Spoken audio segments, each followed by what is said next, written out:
Al-Hikam pasal 2. Syahwat dan himah. Tajrid dan kasab.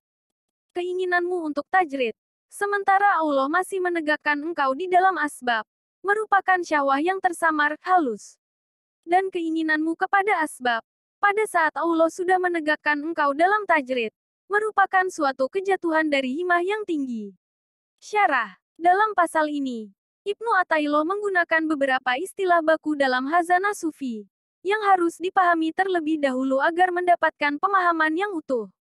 Istilah-istilah itu adalah tajrid, asbab, syahwat dan himah. Tajrid secara bahasa memiliki arti penanggalan, pelepasan, atau pemurnian. Secara maknawi adalah penanggalan aspek-aspek dunia dari jiwa, naf, atau secara singkat bisa dikatakan sebagai pemurnian jiwa. Asbab secara bahasa memiliki arti sebab-sebab atau sebab akibat. Secara maknawi adalah status jiwa, naf, yang sedang Allah tempatkan dalam dunia sebab akibat. Semisal Iskandar Zulkarnain yang Allah tempatkan sebagai raja di dunia, mengurusi dunia sebab akibat.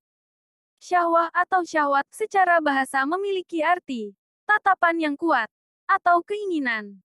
Secara maknawi merupakan keinginan kepada bentuk-bentuk material dan duniawi, seperti harta, makanan dan lawan jenis. Berbeda dari syahwat, hawa nafsu, disingkat, nafsu, adalah keinginan kepada bentuk-bentuk non-material, seperti ego, kesombongan, dan harga diri. Himah merupakan lawan kata dari syahwat, yang juga memiliki arti keinginan. Namun bila syahwat merupakan keinginan yang rendah, maka himah adalah keinginan yang tinggi, keinginan menuju Allah. Ada kalanya Allah menempatkan seseorang dalam dunia asbab dalam kurun tertentu, misalnya, untuk mencari nafkah, mengurus keluarga, atau memimpin negara. Bila seseorang sedang Allah tempatkan dalam kondisi asbab itu, namun dia berkeinginan untuk tajrid misalkan dengan berhuslah, maka itu dikatakan sebagai syahwat yang samar. Sebaliknya, saat Allah menempatkan seseorang dalam tajrid, namun dia justru menginginkan asbab, maka itu merupakan sebuah kejatuhan dari keinginan yang tinggi. Inilah pentingnya untuk berserah diri dalam bersuluk, agar mengetahui kapan seseorang harus tajrid dan kapan seseorang harus terjun dalam dunia asbab. Semua kehendak seorang salik haruslah berkesesuaian dengan kehendak Allah. Sebagai seorang yang beriman, haruslah berusaha menyempurnakan imannya dengan berpikir tentang ayat-ayat Allah, dan beribadah dan harus tahu bahwa tujuan hidup itu hanya untuk beribadah, menghamba kepada Allah, sesuai tuntunan Al-Quran.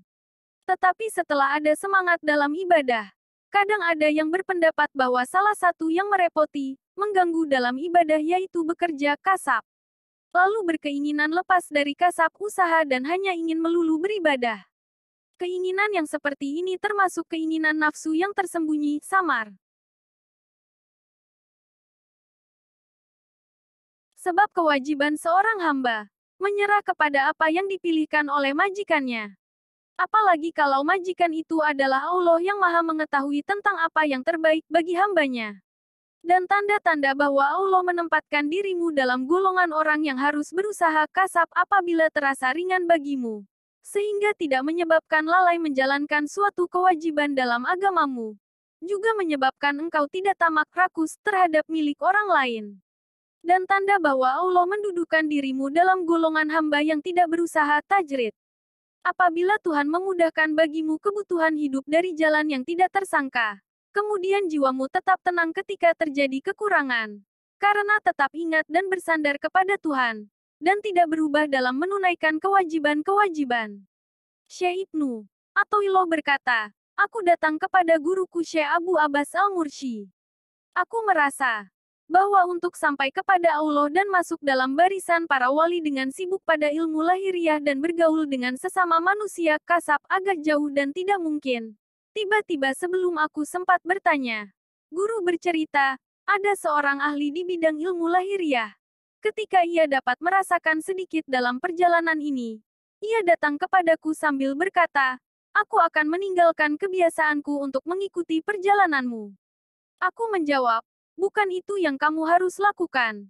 Tetapi tetaplah dalam kedudukanmu. Sedang apa yang akan diberikan Allah kepadamu pasti sampai kepadamu.